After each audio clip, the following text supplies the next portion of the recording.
안녕하세요. 저는 부산에 살고 있는 30대 남성입니다. 제가 기장에 거주할 때 있었던 일인데요. 직접 경험한 당사자로서 절대 잊을 수 없는 사건이고 다들 조심하셨으면 하는 뜻으로 사연을 보냅니다. 5년 전에 있었던 일이니까 제가 20대 후반에 경험한 일입니다. 그 시절 제가 하던 일은 아는 형님 가게에서 1톤 트럭으로 각종 배달 업무를 하고 있을 때였죠. 뭐 큰 돈이 되는 건 아니었지만 어차피 저는 독신주의라 혼자 벌어 먹고 살기에 충분한 월급이었습니다. 그 당시 가게에서 5km 정도 떨어진 곳에 살고 있었고 그곳 근방에서 일어난 섬뜩한 경험담이죠.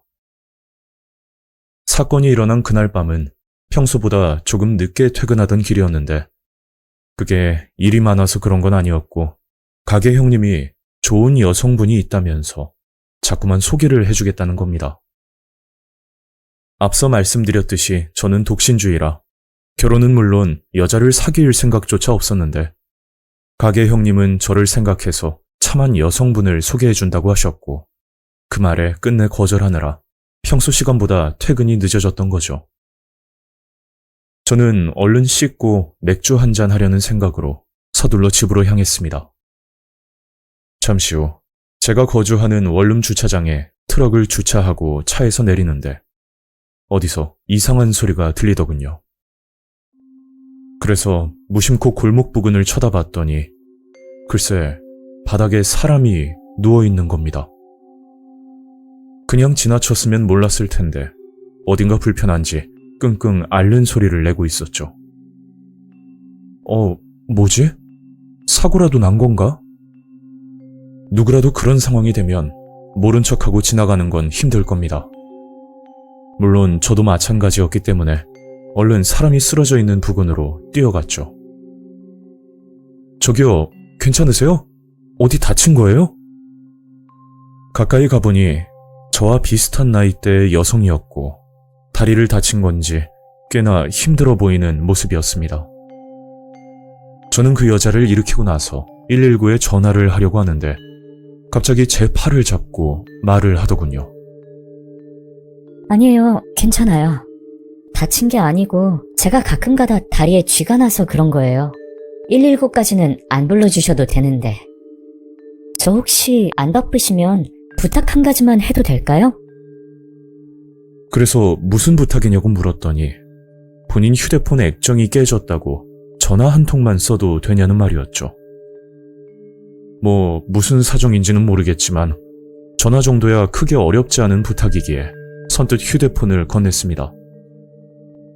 그 여자는 어디론가 전화를 걸더니 아무 말 없이 한참 휴대폰만 들고 있었고 얼마 지나지 않아 다시 휴대폰을 돌려주더군요.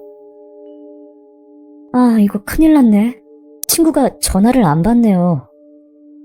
여자가 하는 말은 친구가 여기 근방으로 이사를 왔고 친구에게 문자로 주소를 받았답니다. 여자는 친구 집을 찾다가 갑자기 다리에 쥐가 나서 넘어졌고 그 바람에 휴대폰 액정이 깨졌는데 주소를 잊어버려 난감한 상황이라는 말이었죠.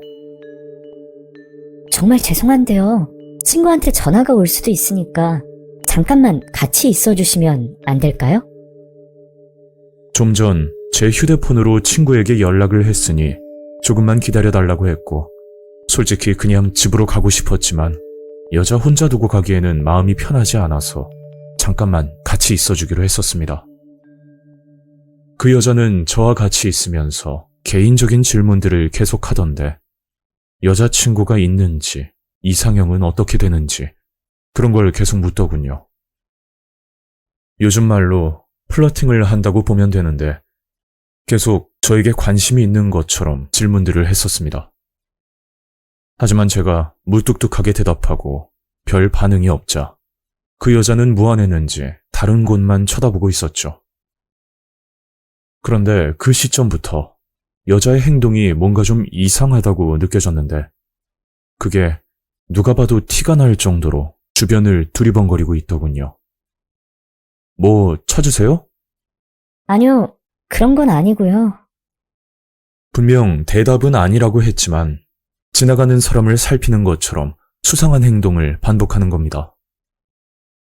저는 5분 정도만 더 있다가 그냥 집으로 가야겠다 그런 생각을 하고 있었는데 그때 뒤에서 처음 보는 아저씨가 다가와 저에게 말을 걸더군요. 어이, 오랜만이다. 여기서 또 만나네? 네? 야, 임마. 장난 그만하고 술이나 한잔하러 가자. 생판 얼굴도 모르는 사람이 다가와 아는 척을 하니까 순간 당황스러워서 어이가 없었습니다. 그 아저씨는 제 어깨에 손을 올리더니 저희 집과 반대 방향으로 저를 끌고 가더라고요. 아니, 왜 그러세요? 이거 나요. 그렇게 그 여자와 자연스럽게 헤어지게 되었고 어느 정도 거리가 떨어지자 그제야 아저씨가 입을 열었죠. 많이 놀랐죠? 미안해요. 사실 내가 이 근방 주택에 살고 있는데 아까부터 보니까 너무 위험해 보여서요. 그리고 아저씨는 지금까지 목격했던 이야기를 해주는데 너무 소름이 끼치고 무서웠습니다. 아저씨는 저희 집 맞은편 단독주택 2층에 살고 있었는데 친구와 테라스에서 이야기를 나누고 있던 중 이상한 걸 목격했다고 하더군요. 20분 전쯤이었나? 남자와 여자가 나란히 골목에서 길을 걷고 있었는데 여자가 혼자서 앞으로 뛰어가더니 갑자기 바닥에 누워버렸고 같이 있던 남자가 누워있던 여자를 모른 척하고 가더랍니다. 모르는 사람도 아니고 좀 전까지 같이 걷던 일행인데 그냥 지나가는 것도 말이 안 되고 너무 황당해서 지켜보고 있었다고 했죠. 남자는 여자를 지나쳐 걸어가더니 갑자기 차 뒤에 숨어 그 자리에 가만히 서 있었고 잠시 후 제가 나타나 그 여자를 도와주고 있었답니다. 그런데 여자가 전화를 걸고 있을 때 조금 전 숨어있던 남자가 이상한 수신호를 했다고 하더군요. 머리 위로 크게 세모 모양을 만들었다고 하는데 그게 무슨 뜻인지는 전혀 알 수 없었다고 합니다. 그리고 수신호가 끝나자마자 숨어있는 남자 주변으로 2명의 남자가 더 다가왔고 누가 봐도 수상하고 위험해 보여 서둘러 제가 있는 쪽으로 내려왔다고 하더라고요. 만약 그 상황에 자연스럽게 행동하지 않으면 숨어있던 남자들이 튀어나올까 싶어 아는 사람인 척 연기를 했다는 말이었습니다. 저는 그날 밤 집으로 들어가지 못하고 가게 근처 모텔에서 하룻밤 묵고 다음날 출근을 했죠. 그리고 그날 일을 하고 있었는데 모르는 번호로 문자 하나가 오더군요. 문자 내용은 사냥 실패라는 말과 함께 뒷부분에는 제가 살고 있는 주소까지 적혀 있었습니다. 문자를 보자마자 너무 무서워서 저는 휴대폰을 들고 경찰 신고 접수까지 했지만 실질적으로 피해가 없는 사건이라 그런지 적극적으로 대응을 해주지 않았죠. 다음날 저희 집 맞은편에 살고 있던 저를 구해준 아저씨를 찾아갔고 문자를 보여주면서 그놈들이 주소까지 알고 있다는 말을 해줬더니 그 아저씨도 이사갈 집을 알아보고 있다는 겁니다. 사실 그날 밤 저를 구해주고 나서 집으로 들어왔는데 새벽 시간 어떤 여자가 찾아와 문을 두드렸고 잠깐이면 되니까 계속해서 문을 열어달라고 했다더군요. 아마 아저씨가 추측하기에는 그놈들 계획이 실패하자 타깃을 받고 아저씨를 찾아온 게 아닐까 하는 생각이 들었다고 합니다.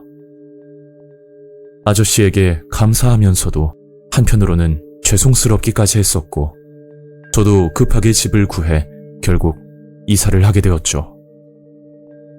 아직도 섬뜩한 건 제가 만약 독신주의가 아니고 이성에 관심이 많았다면 더욱 위험해졌을 거라 생각이 듭니다. 그 여자는 누가 봐도 남자들이 좋아하는 스타일이었고 시간을 끌기 위해 그랬던 건지 말할 때마다 스킨십을 하는 게 특징이었죠. 그놈들이 말하는 사냥 실패라는 말이 인신매매를 뜻하는 걸지도 모른다는 생각이 들어 아직도 소름이 돋습니다.